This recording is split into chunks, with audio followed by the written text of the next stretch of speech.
Hello बच्चों, क्या हाल चाल है। उम्मीद है आप सब लोग खैरियत से होंगे। इससे पहले जो है वो हमने सेव दी प्रोग्राम पढ़ा, यानी कि प्रोग्राम को कंप्यूटर मेमोरी में किस तरह से सेव करना है।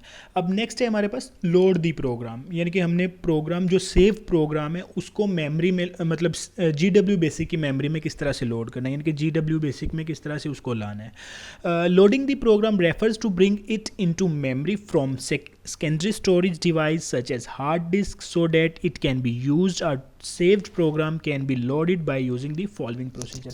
यानी कि इस प्रोसीजर के अकॉर्डिंगली आप जो भी आपका सेव प्रोग्राम है उसको आप इसकी मेमोरी में जो GW बेसिक में जो है वो ला सकते हो।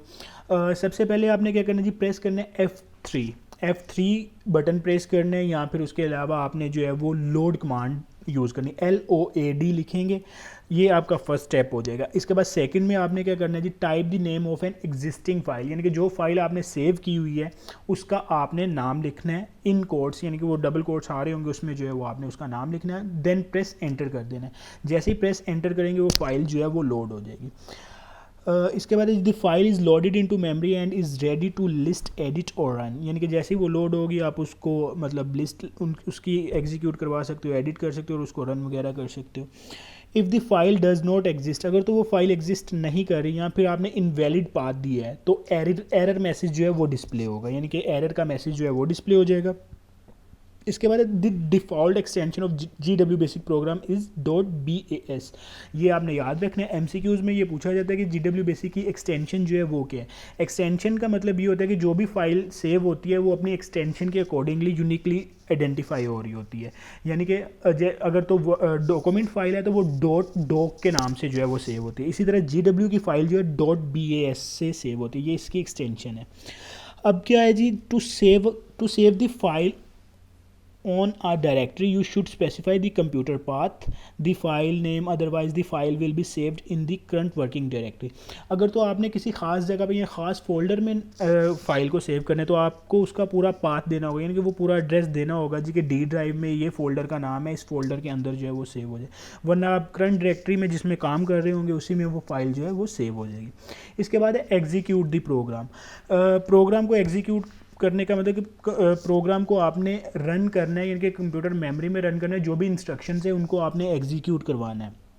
Execution of the program refers to carrying out instruction of the program must be loaded into memory before execution, यानी कि एग्जीक्यूट करने से पहले आपको उसको कंप्यूटर की मेमोरी में लोड करना पड़ेगा, देन वो एग्जीक्यूट होगी। इसकी शॉर्टकट की जो है वो F2 है, या फिर सिंपल इसको आप रन कमांड के थ्रू जो है अपने प्रोग्राम को उसके थ्रू भी एग्जीक्यूट करवा सकते हैं। तो ये बेसिकली याद रखिएगा। MCQs में भी पूछा जाता है कि प्रोग्राम को सेव करने के लिए कौन सी की जो है वो यूज़ होती है, तो F4 कंप्यूटर प्रोग्राम को सेव करने के लिए, F3 जो है वो लोड करने के लिए, और F2 जो है वो एग्जीक्यूट या फिर रन करने के लिए। इसके बाद है आपके पास next structure of the program, यानी कि प्रोग्राम का जो स्ट्रक्चर है वो किस तरह का होना चाहिए। अब every statement must begin with a line number, यानी कि जो भी स्टेटमेंट होगी वो शुरू हो रही होगी किसी लाइन नंबर के अकॉर्डिंगली।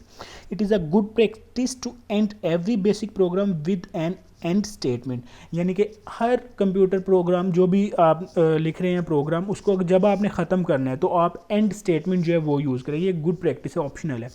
वैसे भी अगर आप एंड जब लगा देंगे तो इसका मतलब प्रोग्राम जो है वहाँ पे ख़त्म हो गया, उससे आगे कोई चीज़ एग्जीक्यूट नहीं होगी। इसके बाद repetition of line number within a program is not allowed, यानी कि लाइन नंबर्स को आपने रिपीट नहीं करना। 2 और मोर स्टेटमेंट कैन बी रिटन, 2 या 2 से ज़्यादा स्टेटमेंट भी लिखी जा सकती हैं on a line, but they must be separated by a colon, लेकिन उन्हें आपने सेपरेट किसके, कोलन के थ्रू करना है। शिफ्ट प्रेस करके आप ये कोमा वाला बटन जो है वो करेंगे तो ये कोलन जो है वो आ जाएंगे।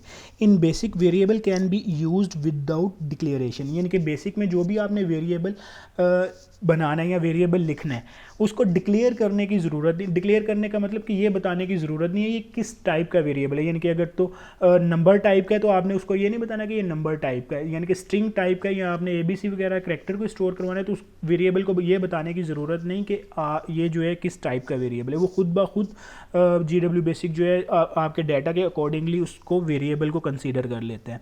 इन a basic program the physical appearance of the program statement does not matter, यानी कि फिजिकल अपीयरेंस जो है वो मैटर नहीं करती। For example in a program line number 90 can be appear before the line number 16, यानी कि अगर तो आपका 90 लाइन नंबर पहले लिखा है और 60 लाइन नंबर बाद में लिखा है, तो पहले 60 लाइन नंबर जो है वो एग्जीक्यूट होगा, यानी कि असेंडिंग ऑर्डर में, ये लास्ट टाइम भी हम डिस्कस कर चुके हैं कि असेंडिंग ऑर्डर में जो भी आपके लाइन नंबर्स है वो एग्जीक्यूट होंगे। तो अपेरेंस पे कोई इतना अफेक्ट नहीं पड़ता, लेकिन गुड प्रैक्टिस यही है कि आप उसको एक सीक्वेंस में अपने प्रोग्राम को लिखो, यानी कि असेंडिंग ऑर्डर में ही लिखो जिसके अकॉर्डिंगली उसने एग्जीक्यूट होना है। तो बच्चों जी ये है structure of the basic programme, इसमें एक इंपॉर्टेंट है, ये शॉर्ट क्वेश्चन में भी आता है, तो इसको ज़रा अच्छी तरह देखिएगा। बाकी जो है वो ऊपर दो लोड दी प्रोग्राम और एग्जीक्यूट दी प्रोग्राम हमने डिस्कस किया है, उसको भी ज़रा अच्छी तरह देख लीजिएगा।